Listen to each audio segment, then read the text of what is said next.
Good afternoon or good evening, fellow Plexers. So if you follow my channel, you know that I bought a Ugreen NAS about a month ago, and I've set it up with a test Plex server, and it's a great little device. Great at transcoding, and this is the model I bought, the DXP 4800 Plus, and it has a decent Pentium Silver CPU in it with a good little iGPU. Perfect self-contained NAS. Well, I want to try Unraid on it. So I've created an Unraid boot drive, and I took some pictures today. If you plug in a keyboard, shut the NAS down, and start it back up, and spam the Control F12 keys. So you hold down the Control key and keep pressing the F12 key. You'll get an option to either go into the BIOS or boot off a flash drive. So I'll leave a description of the video of what I changed, but you disable the M2-P M3 boot option, which will be the tiny SSD that's embedded inside the NAS. You don't want to overwrite that if you want to return to the Ugreen operating system. And I turned off the boot for that. I booted from USB only. And there's, I can't think of the name of it. There's a little process that looks to see if the Ugreen OS is running. And if it isn't running, it resets everything. So it will run and reboot. You have to disable that. And I'll leave the instructions in the description of the video. So what I've already done is I booted into Unraid. I've added my credentials for Unraid. And even though I have 2 paid-for servers, I'm doing another 30-day trial on my third Unraid USB boot. So that's where I am. Nothing else has happened so far. So let's see if I can do this from memory, because I do not have regular storage in my use of Unraid. I use it as a Docker host only setup for a fantastic way to run a redundant fast SSD array to run Plex on to point back to my Synology NAS easily where my media is. I do have a test Unraid install going with a cache drive, not a cache pool, and one terabyte data drive. But that's not a real Unraid test. So let's go into main. And you see the drives. I wanted to leave the Ugreen 128 gigabyte SSD accessible, so you know what not to touch no matter what you try with a Ugreen NAS. If you try Unraid, if you try Proxmox, or if you try TrueNAS, don't overwrite this if you ever want to return to the Ugreen operating system. So I've got 2 Lexar 1 terabyte SSDs. I'll use them as a cache pool to run the Plex Docker container on. And I have 4 older Ironwolf 4 terabyte drives from, 2019 is when I first bought those for my first Synology NAS. So later on, when I'm done with Unraid, I'll just set everything back up fresh in the Ugreen operating system. So it's going to start with the array devices. I think I need to pick 5 slots. So I'm going to have 3 drives and 1 Parity drive. So I'm just going to pick the last one for Parity, and then go down and pick the top one that's available for that. So this leaves me room for another Parity drive, but the unit won't hold a 5th drive. So all my data will be overwritten. So my Ugreen setup will be gone. I'll have to start fresh with that. So, what do I want now? I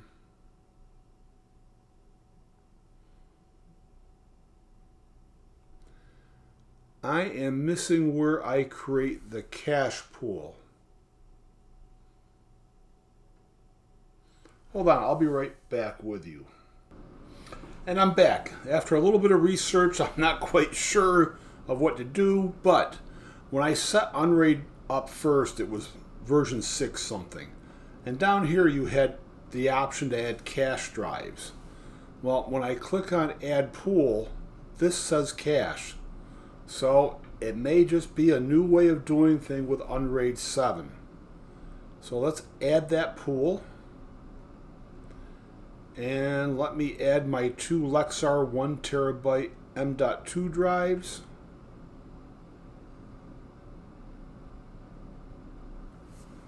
Okay, so we see the temperature of everything. And it looks like I can start the array from here. And again, leave your Ugreen SSD alone. So let me start the array.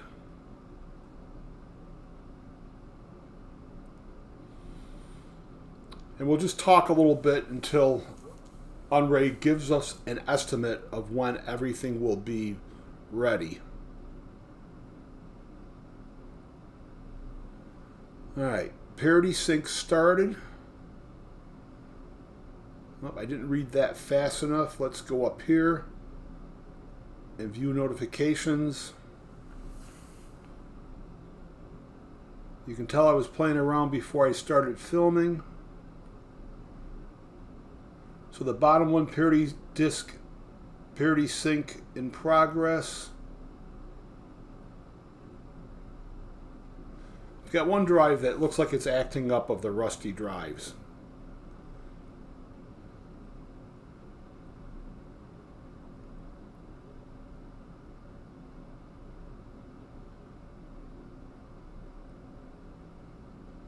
Okay, the estimated finish is 6 hours and 35 minutes. So that'll be a continuation tomorrow to set up a media share and copy some media over and set up the Plex container.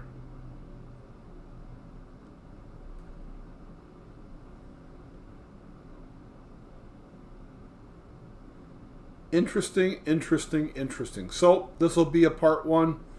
Well, it'll all be one video when I get done, but I'll make it in parts. So nothing to do for the rest of the night. Alright, I'll be back. And it's a day later and I'm back. So to start off with, we're going to finish up on the Unraid solution on the Ugreen NAS. But before we get back into the main tab, let's do a little maintenance. I don't want to use this icon.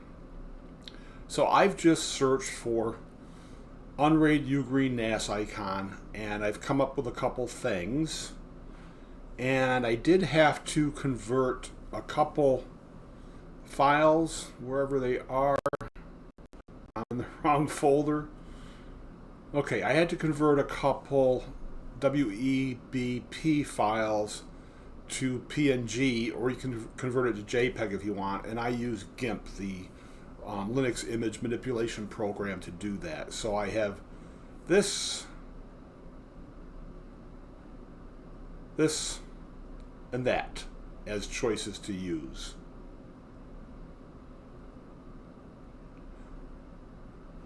So in Unraid, I'm going to edit this, slide down, custom image, and I'm going to pick this one and have that be the image for this server. Now I'm also going to go into settings, and where is it here? Display settings, and I will change, where am I looking here? Temperature unit from Celsius to Fahrenheit, because I'm in the US. If you're watching from anywhere else in the world, keep it at Celsius. And I'll apply those changes. And what else do I want to do? So now my drives are displayed in Fahrenheit. I want to change the name from the default tower. I could have done that when I made the Unraid flash drive. So is that in display settings too?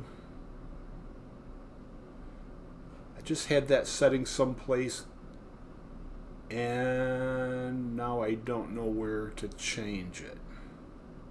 Again, cold video. That's only for the graphic.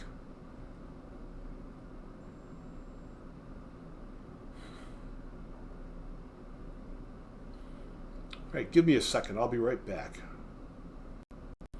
Okay, I found the setting again. It's right here, this little gear icon. And the array must be stopped. So let's go into main. Let's stop the array.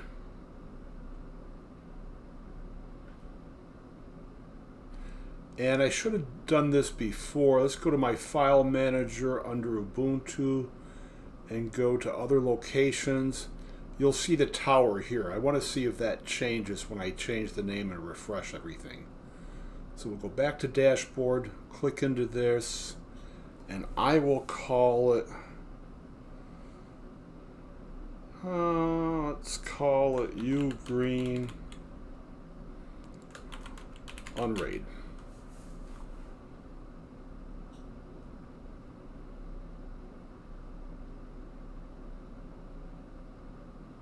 We should see the, we saw it change here. Let's go back in and start the array.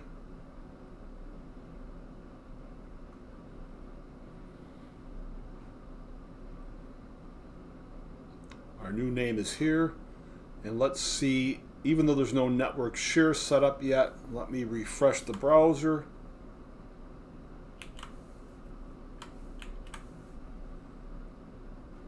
Still says tower there. So I don't know when that'll take effect. Let me close the file manager, open it up anew. All right, so that's something for me to figure out later if it just doesn't naturally update. Okay, so it's looking good. We created our volumes, and now we need to format. And again, I'm doing all of this pretty cold. So let's see. Unmountable disk present. We've got the 3 Rusty drive, 4 terabyte drives, and we have the 2 Lexar drives.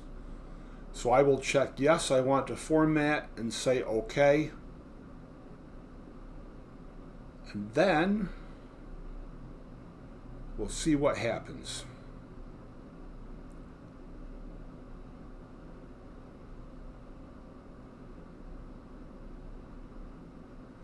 I'm looking for an indicator that something is going on. Oh, maybe I need to click format. That's what I need to do. Now we see that it's formatting for the Rusty array, and it's formatting for the cache pool. And it's time for me to stop again until that's complete. So the time is 1:02 p.m. Tuesday afternoon. I'll come back when that's done.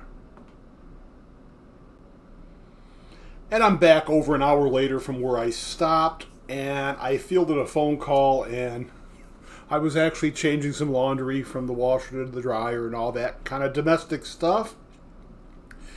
And I checked back in about 15 or 20 minutes later after I had started the formatting process to see that it was done. So you see the file system is XFS for the 3 drives, the Rusty drives, and I have a BTRFS file system for the cache pool drives, the 2 SSDs.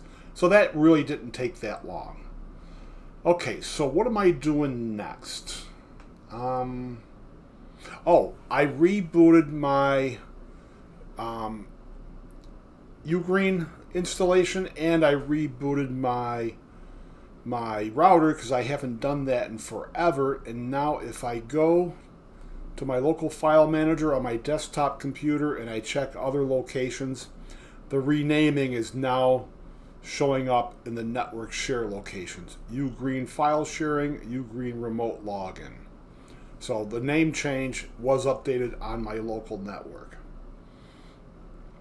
Okay, so what are we going to do next? And let me get rid of the extra information I had open.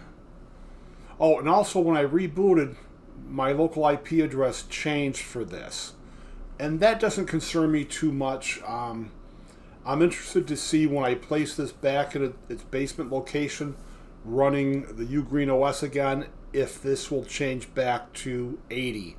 I have that address 192.168.68.80 reserved in my Deco router settings. So I'm just not too concerned with this changing. I just had to figure out what it was when it rebooted on the screen that's attached to it to know that it was 59 instead of whatever it was. I don't know what it was. You can rewind the video to see. 71, 72, I don't know what it was. Okay, so next on the list, let's enable SMB, sorry. Network services. Let me slow down. So under network services, I'm clicking into SMB. And this is already enabled. Did I do that already earlier? I may have done that already earlier. I'll enable SMB multi-channel. Well, let me check to see what I've enabled with my other Unraid setup. My test one. All right. Settings, SMB. No, I haven't enabled SMB multi-channel. And I can access that fine. Where is that? Right here. Okay, so again, I'm not a pro with any of this. You have a new flash mail. So we'll get rid of that, and we'll leave this off for now.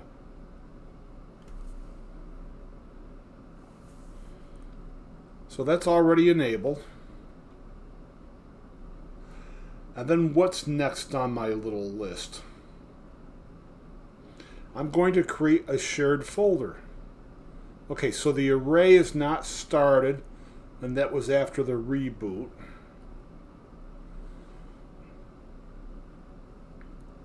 So let's start the array. Let's try to find the setting that starts the array automatically. Is it under disk? Yes, it is. Disk settings. Auto start the array, slide down, and apply. All right, hold on. I want to leave myself another note. And the note I left myself is before we get to the point of creating the Plex Docker container, I wanted to increase the default Docker space that's used at the beginning of that process so you don't have to do it later on. Okay, so auto start's enabled. Let's go to shares again, and we'll add a share. I'm going to call this share media-plex-pd like I do a lot of my shares.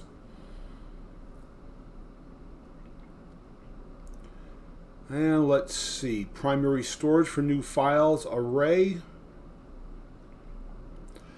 I'm not a whiz with any of this, but I believe the high water mark with Unraid fills a drive up to 80% before it moves on to filling the next drive up. So that's fine with me. I don't like the idea of something being totally full. I'll just leave all of this with its default settings, and there's no option to pick, so I'll add share.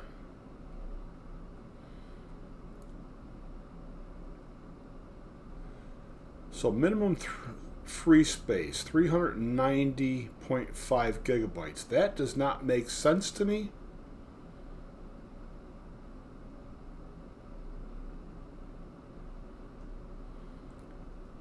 But we'll go with it for now. We'll see. Let's slide down to the SMB settings. Export will say yes. And I will pick secure because we'll create a user to access this share to move files to.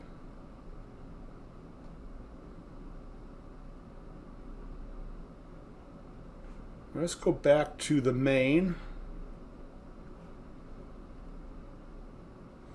So I have an array of 4 devices that says 11.8 terabytes. And on the cache pool, I have 1.02 terabytes free. Let's go back to the share. Oh, outside of the settings, the share does say 11.8 terabytes free. So I am happy with that. If I click into it, oh, I'm sorry, this is the minimum free space. You can't have less than that amount of free space. I understand it now. You may have understood that when I first questioned it. Okay, so we've got a shared folder. Let's create a user. And I'll show you what I'm doing. I'm going to call my user Plex access and not access this share with the root password. And this is the password I'm using just for today. And again, this won't be a regular server. Eventually this won't exist. I'll revert the Ugreen NAS back to the Ugreen operating system to then decide what to install on it next. But I always suggest going to how secure is my password,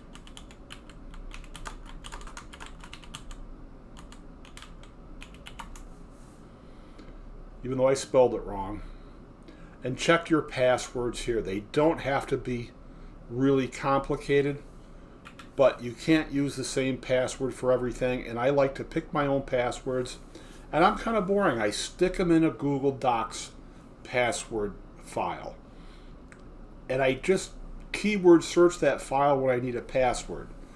So let's just use this password and see how secure it is. I'm going to copy it. All right, so 500 quadrillion years. It really doesn't take much. You could type hasta la vista, baby, and pick your dog's birthday. 200 billion years. You can pick something that's easy to remember that includes an uppercase and lowercase number and a special character to secure, like your main Gmail or your iCloud password. Pick something that nobody else could crack. Have it be, let's do this. Have it be 100 quadrillion years to crack. Keep your phone secured so it's never unlocked when it's not on your presence, either with a smartwatch or some other method. And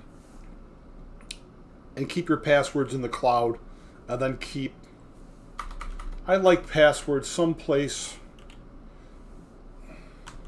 between here and a number of billion years to crack, and everything's different. And when you're at your house, Google can remember it, so just secure your login with a password, and then have a guest login for your PC if you live with other human beings. It's really not that hard to stay secure. And then every place you can, because I'm in the Google ecosystem with an Android phone and Linux and all that kind of stuff. Well, Linux isn't Google, but you know what I mean. Android is based on Linux. I use the Google Authenticator. Plex uses the Google Authenticator. My Google or Gmail account does. Everything that lets you use an authenticator, I use the Google Authenticator, and then you have that 1 minute countdown for a code to use to log in. All right, enough about my security thoughts. Okay, so we're going to create a user. So there's already the root user. I'll add the user, and I'm just going to copy and paste from my little cheat sheet.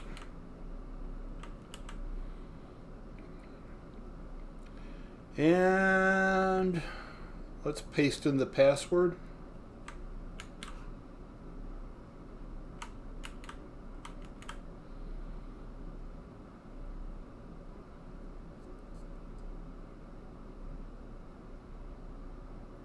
Done. I have that all set. So let's go to the native file manager, file browser in Ubuntu, and I'll go to other locations, and I'll pick the Ugreen Unraid file sharing line, double click, and to get into this shared folder I need to register. So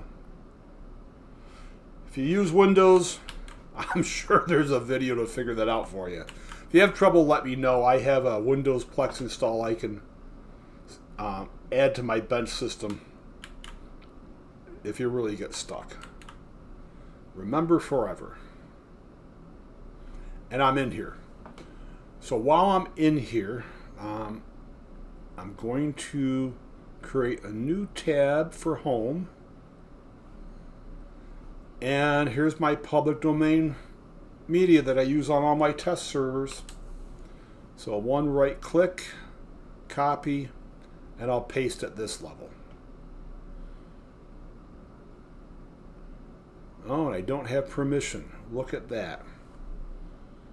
Let's figure that fix out.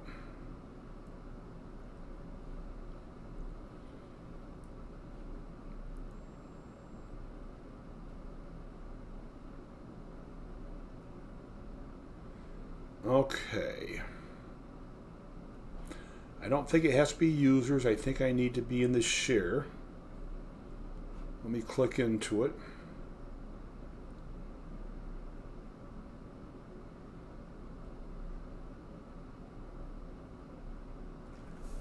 So I'm used to the Synology DSM groupthink that I would apply the user to the share. And that may not be what I need to do.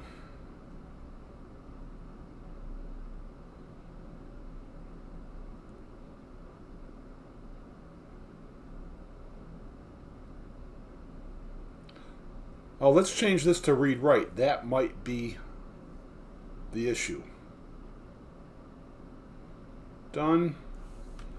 All right, now let's go back. Right-click and paste. Hold on a second. Let's right click and copy.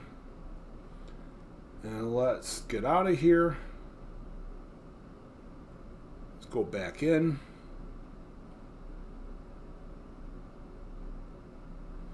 And I still can't do it. Okay, let me figure out what's wrong and I'll show you what I've done wrong. That was quick. I think I figured out what I did wrong. So, under users, I'll click into Plex Access for that user.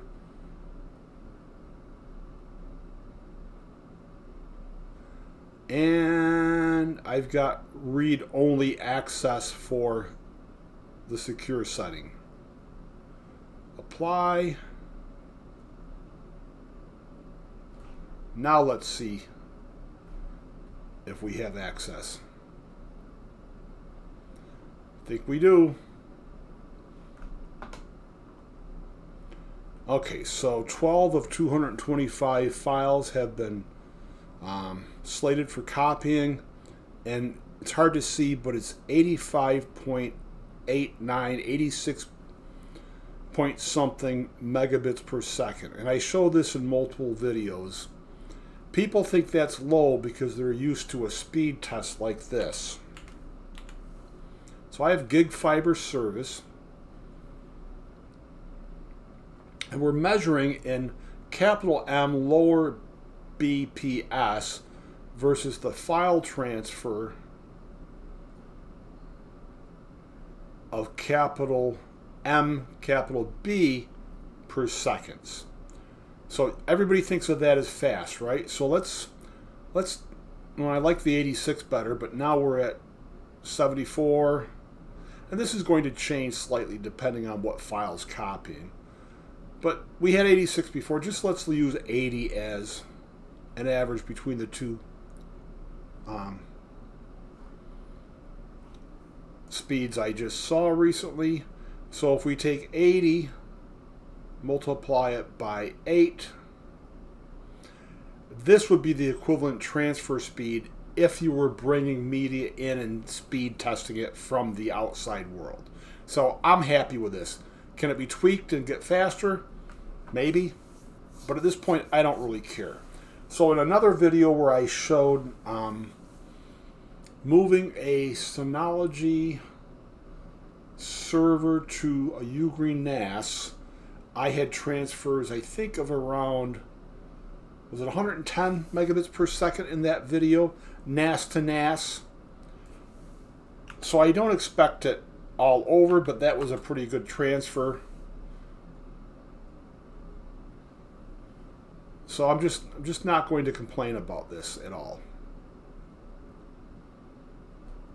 Okay, so we got some time left for that to finish copying over.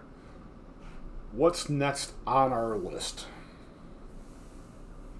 Okay.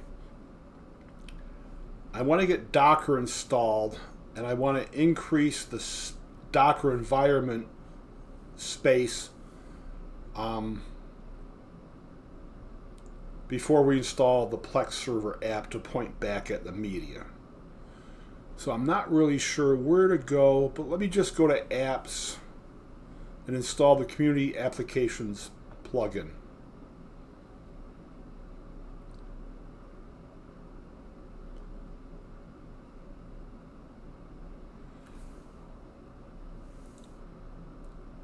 Because we do have a few more things to do before even getting to the Docker section. And let me create a cheat sheet with my normal Unraid install. I'm just going to have this off screen as a reminder of what I've already installed. So my goal isn't to be the Unraid expert and convince you guys of that. My goal is only to be able to show you how to get things installed, and you can know on the back end that, especially with Unraid, I'm not an expert for regular data. Let me update this. My only goal is to get you from point A to B without any pain. So this is going to be my guide. We're going to install a few things like the GPU stats. What else are we going to install? Let me go to installed. App data backup is a good thing to have installed. Intel GPU top if you're using a system with an Intel iGPU. And I don't think Docker is installed from here, but we won't worry about Docker now. Let's get these things installed in the background. So just type GPU, search, right here, click it, click install.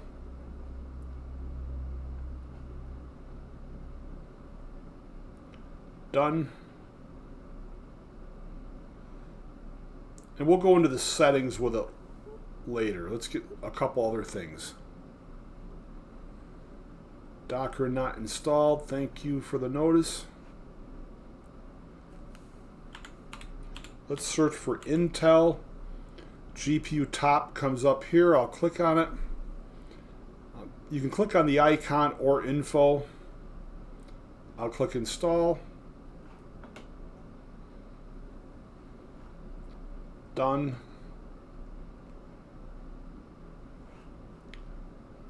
And why do I have unassigned devices? Let me see what I get with that.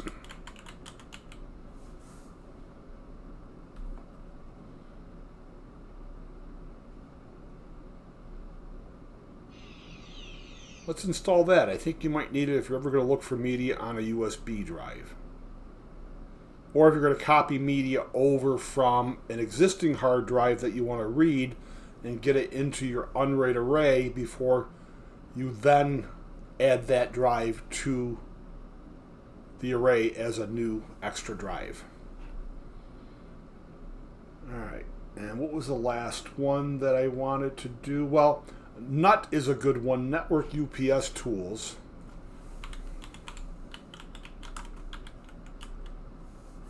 So I use this on my regular system because Unraid is installed as a Docker host only system, and I have a UPS, a CyberPower UPS connected to my Synology DS1520 Plus NAS.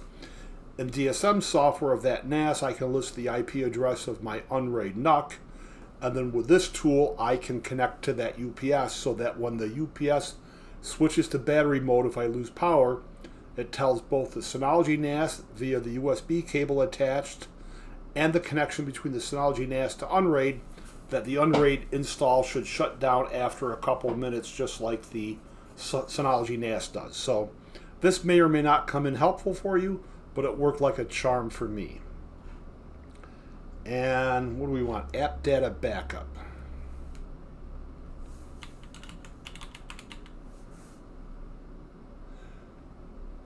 So this is helpful because it will back up your Unraid boot USB boot files, and it will back up your containers. I set it to run twice a week, and at 3 in the morning, whatever days I've picked, it closes all my containers down and stops them at 3 a.m., backs up the important files from the flash drive, and I use the unassigned devices connection to point back to my media share on the Synology NAS to save those files.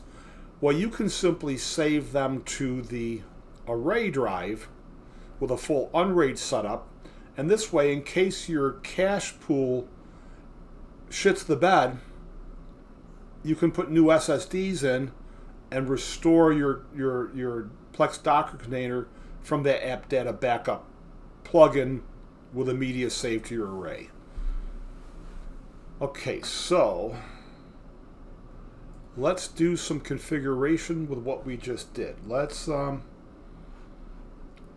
click on installed apps. I will go to, actually, let me go to this first, and I'm just doing it off from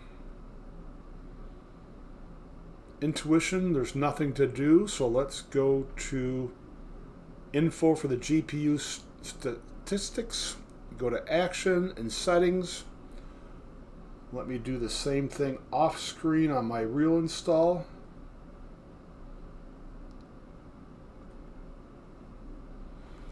And I'm going to pick the iGPU from the Intel processor in the Ugreen NAS. I'm going to change the temperature format to Fahrenheit because I'm in the States. And I think that's all I have to do. Apply.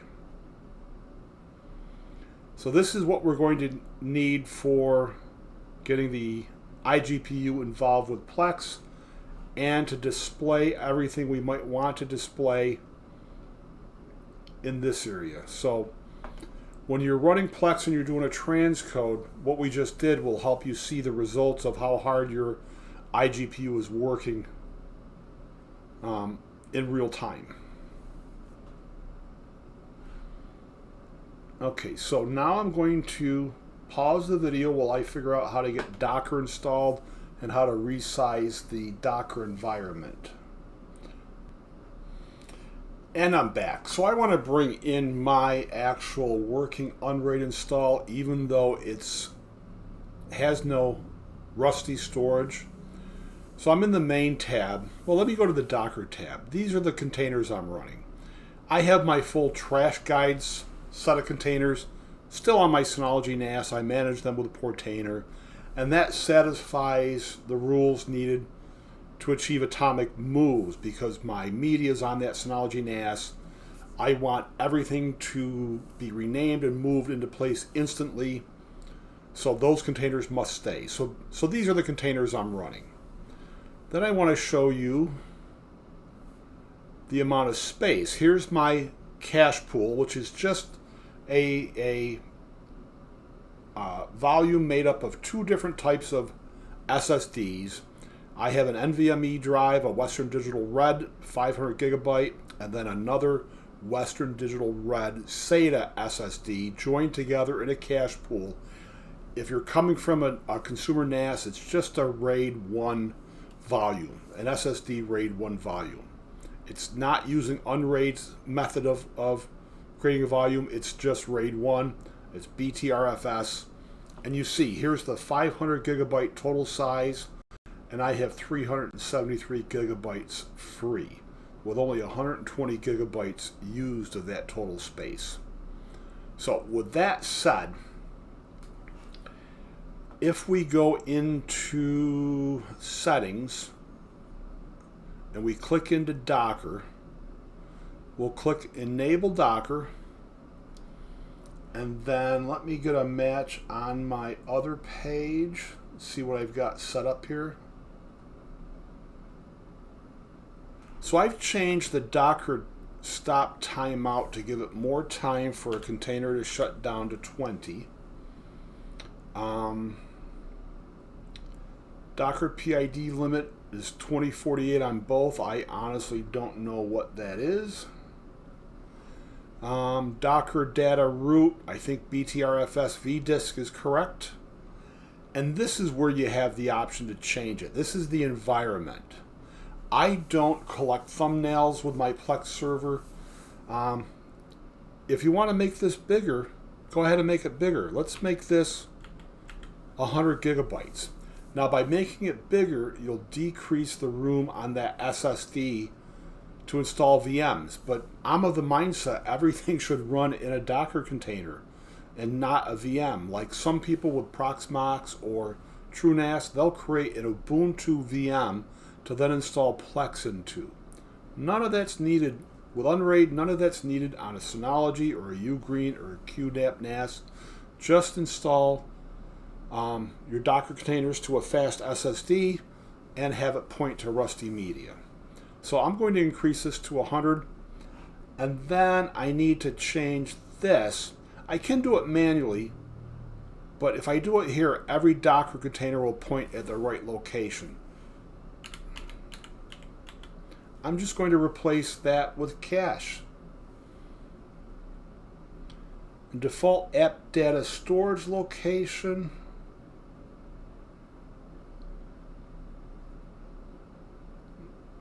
Now this should be cached too, I believe. So I'm sorry, this keeps the vdisk location on your fast SSD array. This will allow every container you create to point to the SSD array too. Now mine isn't set up that way, so when I manually install a new Docker container, which I hardly ever do, I have to change it in the Docker configuration screen to cache. And I think everything else is going to be a match. So I'm just going to hit apply.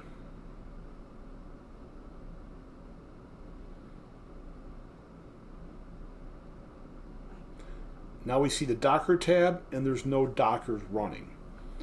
So we can install a Plex container, and I'm trying to think if I need to stop or if I can just keep going based on memory. So how are we doing with our file transfer? Okay, so what's this?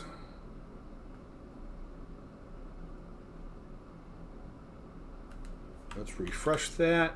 We can get rid of this tab. That's my computer. So it's still working on the movie libraries. Hasn't gotten to the TV show libraries sort folder yet. So we can definitely create a Plex container and get the main movie library set up and see if we've got everything enabled for what we need for hardware acceleration of a transcoded stream. Now let me take one more look. Let's see how our time is going. 20 minutes left. We've got 99 on a 225 files copied, and I have one big 83 or 89 gigabyte 4K movie. It's my only non-public domain movie, and I use it to test transcoding with. Okay, so let me do a little prep over here. I'll have you stay with me. This system has, I think it has 16 gigabytes of RAM, the Ugreen system. Let me go look under Unraid. Yeah, 16 gigs of RAM. On my normal system, I have 64, and I think I use 16 gigs of RAM as a RAM transcoding drive. So we'll set Plex up in a similar fashion and see how it works. I don't know if using half of 16 gigabytes is enough for transcoding, because I've always used more. But let's show more settings, and let's click advanced, and I'm going to drop down. I'm always using the Linux server image, and let me drop down to these extra parameters. Oh, I missed the first part. I'm going to Control C those, and I will copy that over to my cheat sheet.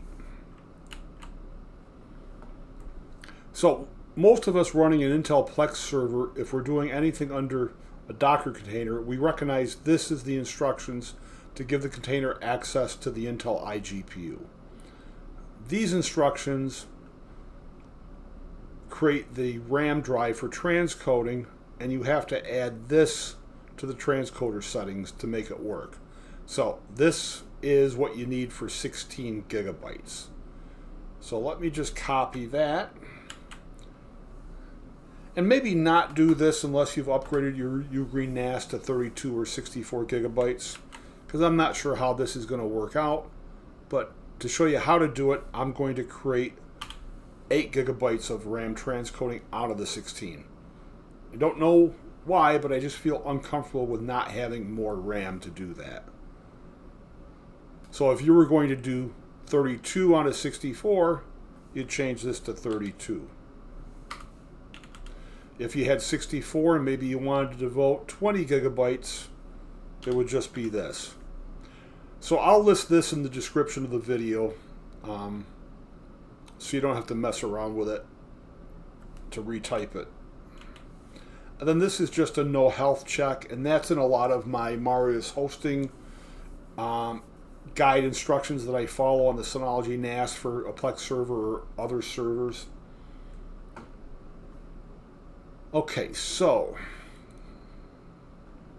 I am in my regular setup. So a lot of instructions will give you multiple paths, and I think the default container setup will have multiple paths. There'll be one for movies, one for music, one for TV shows. We won't use any of them, and we'll just create our own path. So I'll be looking at this screen to recreate it, because we just need one path for our Plex media. You do not need multiple paths for each individual library. And this will make it easier if you ever decide to move your Docker container someplace else, because if you keep the same media structure on the new device, the new container just needs the path to that shared folder, and you might not even need to change your library paths inside a Plex when you're moving a server. So it just simplifies things. So I'll keep this off screen to use as my reference, and we'll go to Docker. We'll add a container. Nope, sorry, we don't want to do that. I'm misleading you. We go to Apps, and we search for Docker.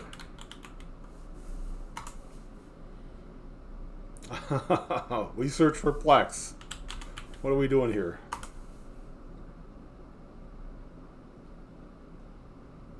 So I don't want the bin hex one with a Plex pass. I want Linux server. Let's see if I can just search for that.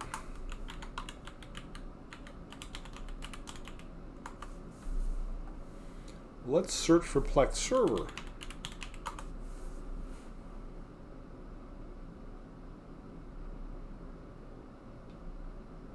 Here's the official container. There's the bin hex, the other bin hex.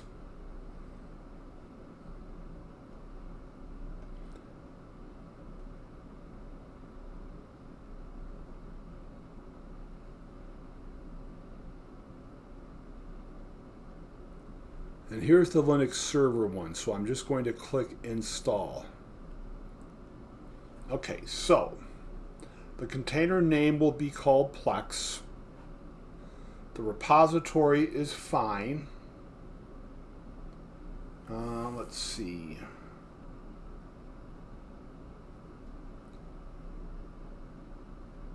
Now, my installed one, I got more stuff, so host is fine. Bash is fine. And we are going to, let's see, we're going to remove the path for the TV. And we're We don't need to, but I never use a Plex claim code. That's mostly for moving a server, but I don't find that necessary. So I'm just going to remove that too. Let's click Show More Settings and Advanced View over here. So in the additional requirements, you can paste this in after you've adjusted it from the description of the video. So again, hardware acceleration off the iGPU. This creates the RAM directory, the RAM drive, and a no health check.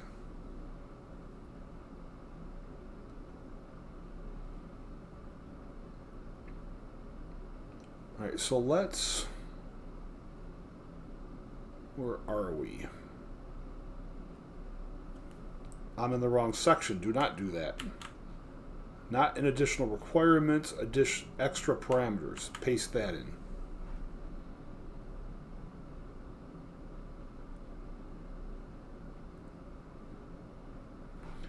Okay, let's see if we can edit this or if we need to create a new one.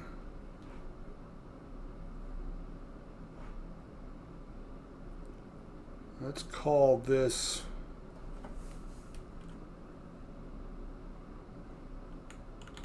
Plex Media.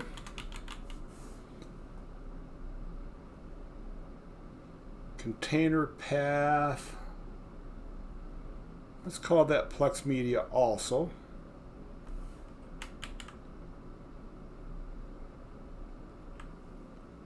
That's what you'll see inside of Plex.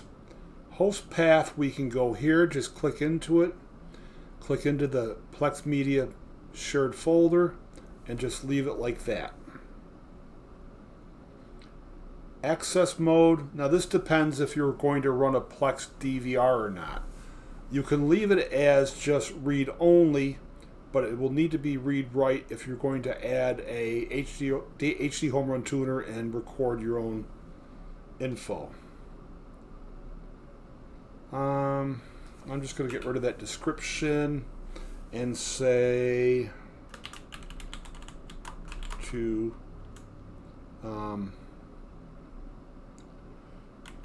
media-pd shared folder. Display always. I'm going to say no for required and save.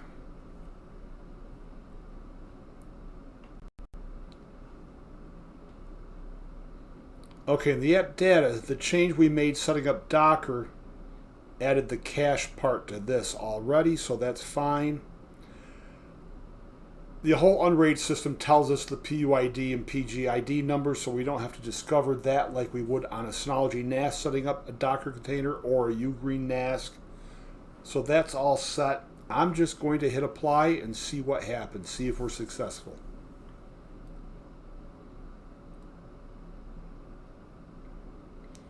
Looking good so far. The command finished successfully. I can click done. And now if I go back to the Docker tab, I have Plex server pulled running right now. So let's go back to our media transfer.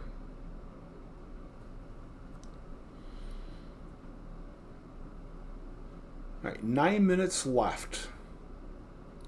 Let's back up here a little bit. Refresh. So it's still working on everything in the movie library sort folder. I bet you this is all complete. So that's the first library we'll add to Plex if we've been successful. So from the Unraid interface, I can click into the icon and I can go down to, well, the first choice, Web UI. I'll sign in. Got it. I'll leave this the same name as what I named the Unraid server, Ugreen Unraid. You can name it anything you want.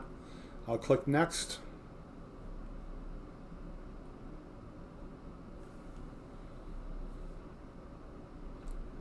And I'm interested while that's going, let me go into the 4K folder. Okay, 73.1 gigabytes. This file is almost transferred, so I can add the 4K media library too, so we can test out hardware accelerated transcoding. Alright, so I'm going to add a library. I'll pick movies. I'll name it just movies. I'll hit next. Browse. This is the alias in the container. So if we go back to Unraid, while it's running, I can click the icon and I can click edit. It won't stop it running unless I make changes and reapply. So, where are we? Let's show more settings. And right here, you see the path, Plex Media, or actually container path. This is a virtual path. That's what we see inside a Plex, even though that virtual path points to this real structure under Unraid. So I can just click Docker again and get back out to that screen. So let's go.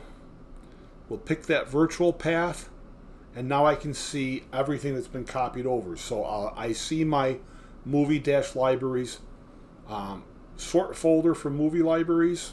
I click too far. Now I can pick the main movie folder, and that's where I stop. I choose add.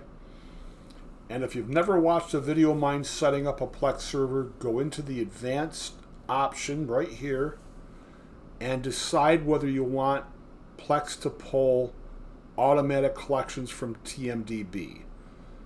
Now, let me explain that if you've never seen a video of mine.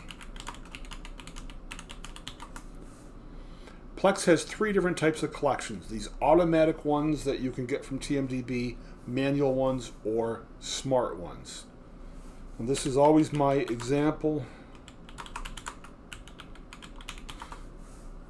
So if we look at Back to the Future, there's 26 movies that seem to match that search. TV shows, there's some matches. Well, there's a collection too. There's a Back to the Future collection. So if I back up and instead click into movies and click the first movie, if I scroll down, you don't always see it at first. I scrolled down too fast. The page is still loading. So now the collection loaded. If I view the collection, you see all the movies in this collection. So Plex will add these depending on the options you set by checking that box. So I don't want the collection added until I have at least 2 of those movies on the system. If you choose 1, the first time you have a movie in a collection, the collection will get created. I like to wait till 2. Now, if you're someone who doesn't want to see collections made for a movie franchise that only has 2 movies or only has 3, and you only want to see the bigger collections, you can change it to 4. I kind of wish it kept going up, but 2's my choice. Now there's different ways to display connections. Just display collections. Just start with this option. This shows collections with their items. Hide collections but show their items will show the individual movies in the library tab, but won't show the collections because they already appear in the collections tab. Hide items which in collections will hide any movie that's in one of these automatic collections or any collection from the library tab of Plex, but will show the collection. Now, you think that might be neat, but think of an example like Back to the Future. So we'll leave that by default. I'm sorry, not Back to the Future, Fast and Furious. I never know the name of all those movies, so all right, let's start with this one. Fast and Furious Tokyo Drift. Let's go down and we'll wait for the collection tab to load, or the collection information.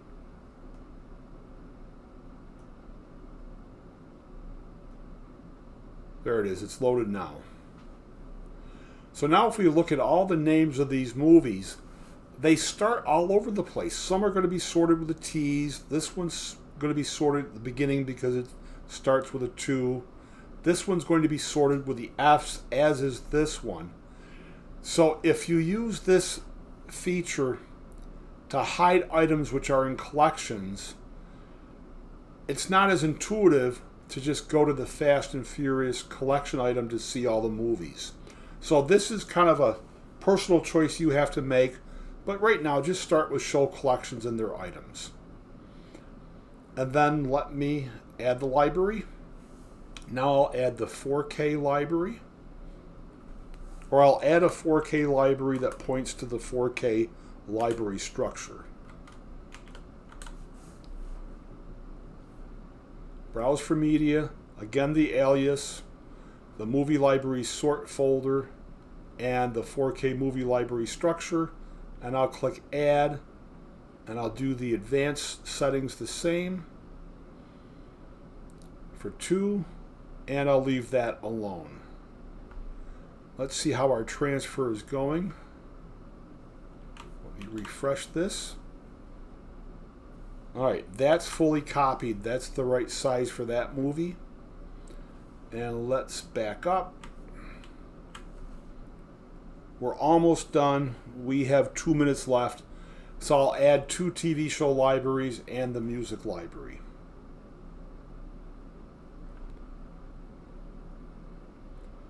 TV, next. Browse for media, the alias again that we created. Now I'll go in my sort folder for TV libraries, and I'll pick the main one. I'll add, and depending how you name your media, if you name your media from only the movie database for TV shows, you're golden. If you name everything from the TVDB, you should change episode ordering to that. I always make a case for using this. TVDB has virtual series. I won't show them in this video, but look up Tom and Jerry, look up the Looney Tunes, and look up Ken Burns films. None of those were actual TV shows, especially like Ken Burns films. All of his independent documentaries are listed as a movie or a TV show at TMDB, but Ken Burns Films is one virtual TV series listing that you can add all that content to if you have it, instead of creating a collection. And if he's got a single documentary that's not listed as a TV show, well, that would go in your movie library. And then it's separated from other documentaries like baseball or the Civil War or Vietnam. Those can all go in a collection because they're all at TMDB, and TVDB is a TV show. So the virtual, I guess I just have to show it.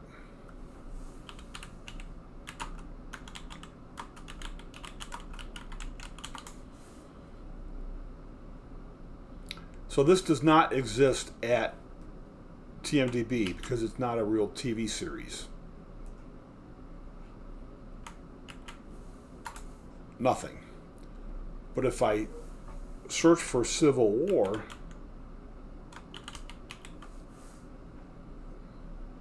and TV shows,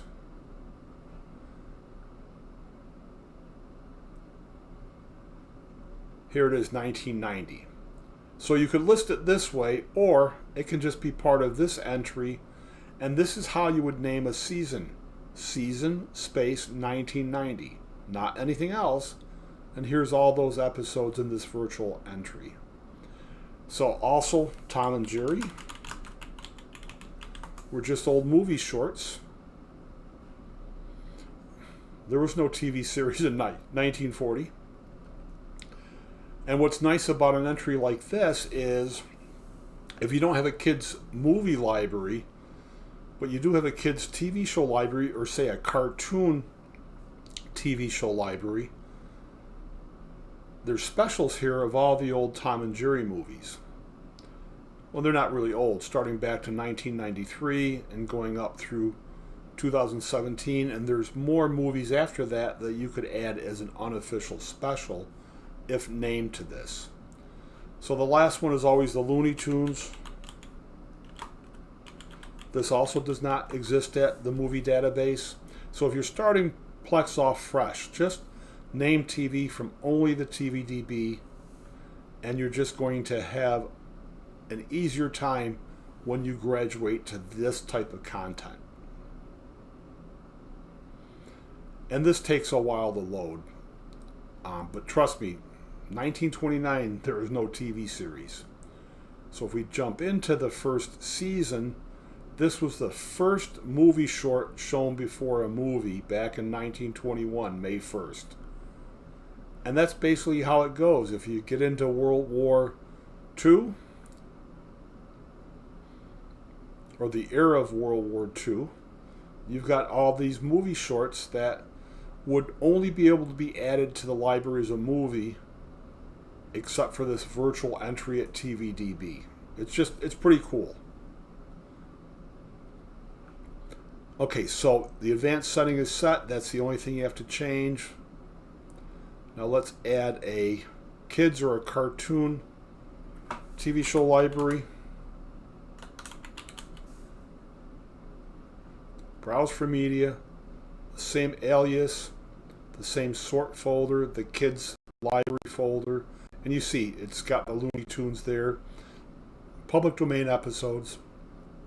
Advanced, change this to the TVDB for episode ordering and add library. All right, we have our library set up. So let's hit next. We'll hit done. And this brings us into a direct IP version of the web app. So this is my main interface. You see what I'm watching. You see my regular libraries. If I click into settings, now you see the Ugreen Unraid server along with my other test servers. So in the settings, we're logged into that. So this is where I can adjust those settings. If I wanted to log into this test server, that's how I would then adjust the settings for that server. So it's one interface for all your servers. So now that we're on the Ugreen, I'm going to go down to, where am I going? I'll give it remote access later because that'll give away my public IP address. I'll go to library, and I'm going to set this up to see if we can scan for the library automatically, detect partial changes. And this is a dangerous one to check if you have a large library collection.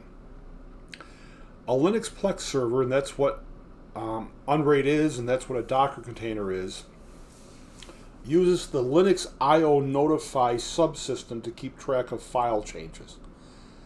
That has a default limit of 8,192 folders. It keeps track of changes within folders. So if you have one shared media folder with multiple library folders in it, and then you have movie name folders and TV show name folders, and then season folders, and then you have a music library folder, and then artist folders, and then album folders, you can cross that line pretty quickly with just a decent sized Plex media server that includes a music library.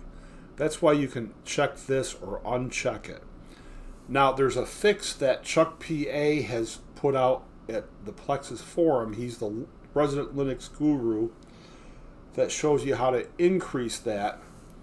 But I honestly think it's just better when you cross that line, uncheck the automatic scanning, scan my library periodically, and if you've got a fast system, do it every 2 hours. Do it every hour. You won't know the difference. I use the 2-hour option.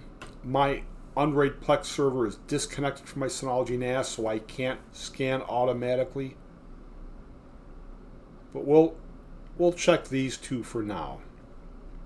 Empty trash automatically after every scan is great when you're using protected storage through RAID or Unraid's Parity drive option.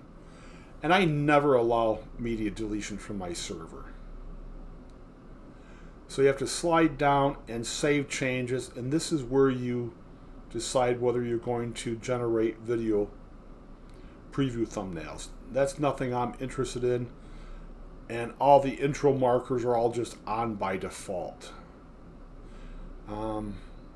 I don't use this voice activity,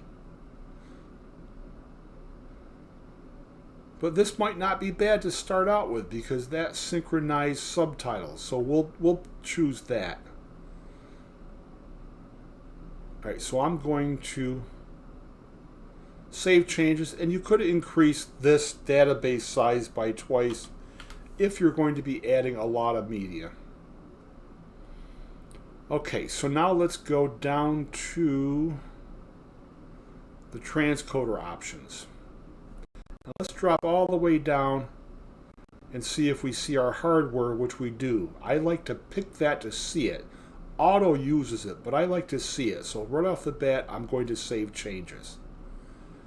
And let's go back to my cheat sheet.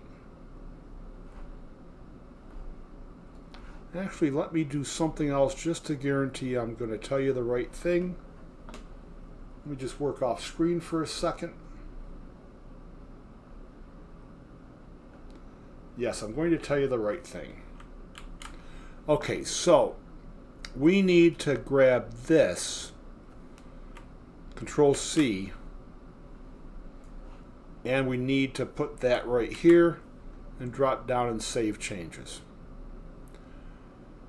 So by default, enable HDR tone mapping will be checked. You want to keep the default algorithm. Use hardware accelerated transcoding when available is already checked. This is checked. Hardware accelerated video encoding. Now you can select always for the HEVC video encoding, which is still experimental. And once you save those changes, you'll have one last option to check. Enable HEVC optimization, which is experimental. And we have hardware accelerated transcoding enabled on this server. So now what we can do is we can test things out. The media is all streamed. Let me go to libraries and let me just refresh every library. Scan library, just in case everything wasn't fully copied over before I added the libraries. And you can click into the libraries from here and see your media. And again, everything here is public domain except for this. So we're in the home stretch as long as our testing goes okay.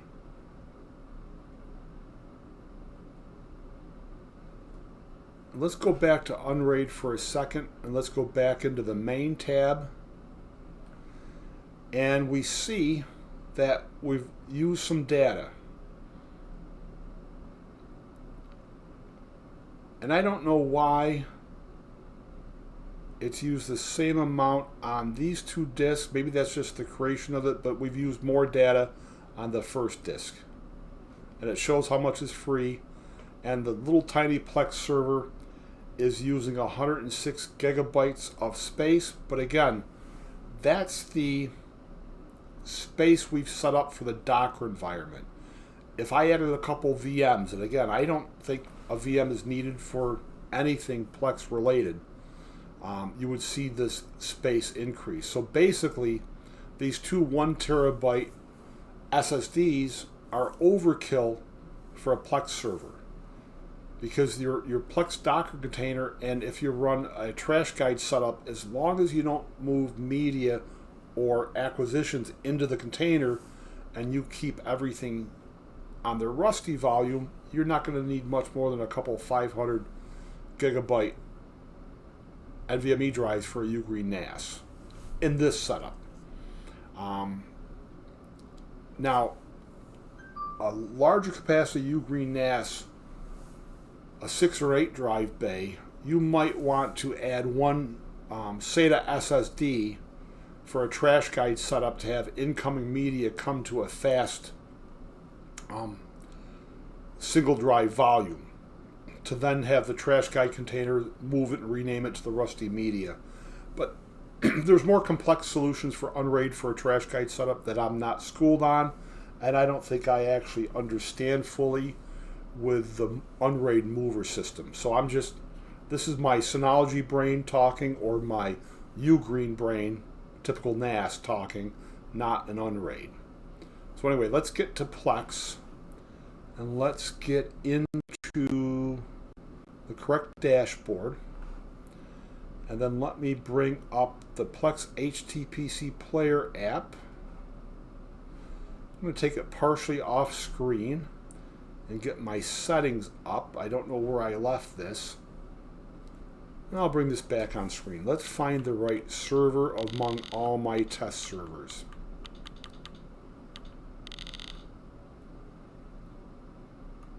Okay, here's the Ugreen one for TV shows, but let me go down to more. And there's the Ugreen one. Let me go into 4K. And I'm just going to start this big buck bunny and not talk while I adjust the sound volume.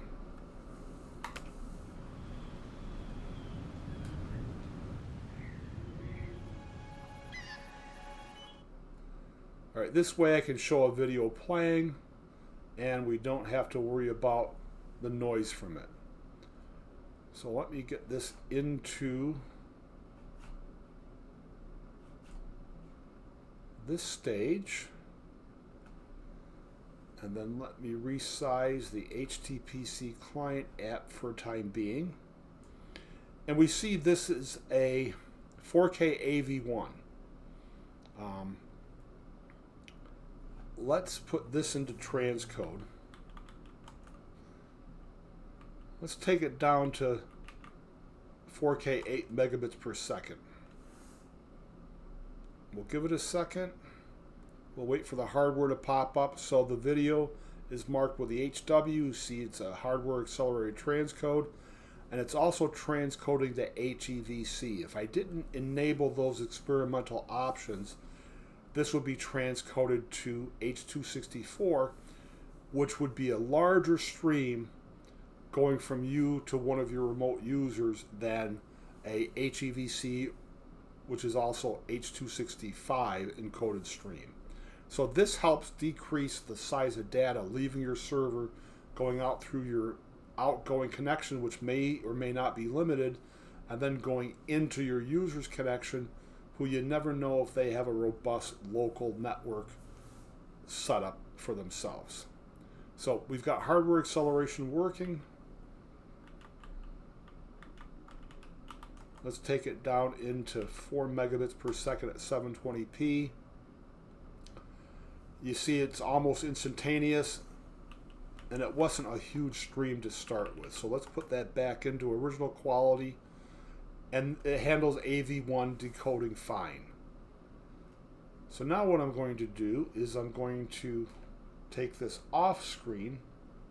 Well, you don't have to take it fully off screen. Let's back up. Now this is not a public domain movie, and doing this one time with the sound playing but only partial video, I got demonetized. I didn't get a copyright strike, but so I just turned the volume down. So let me just play this.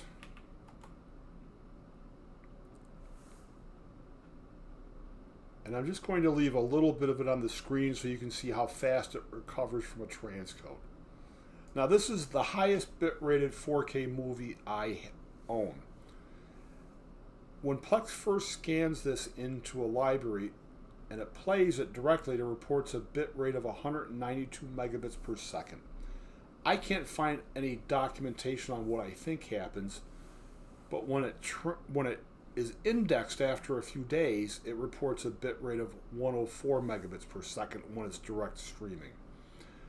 I think this is peak bit rate, that some part of the movie the bit rate reaches this level, and that once it's indexed the average bit rate is 104. Just my theory on the subject.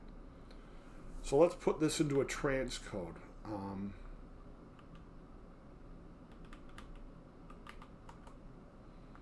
I'll put it into a 4 megabit per second 720p transcode, and let's see how long it takes. Just press enter now. Okay, didn't take too long, and we see it's hardware accelerated transcoded. And now the picture looks pretty good, what you can see, because the HDR tone mapping is in effect on this. So let's run this through some other transcodes.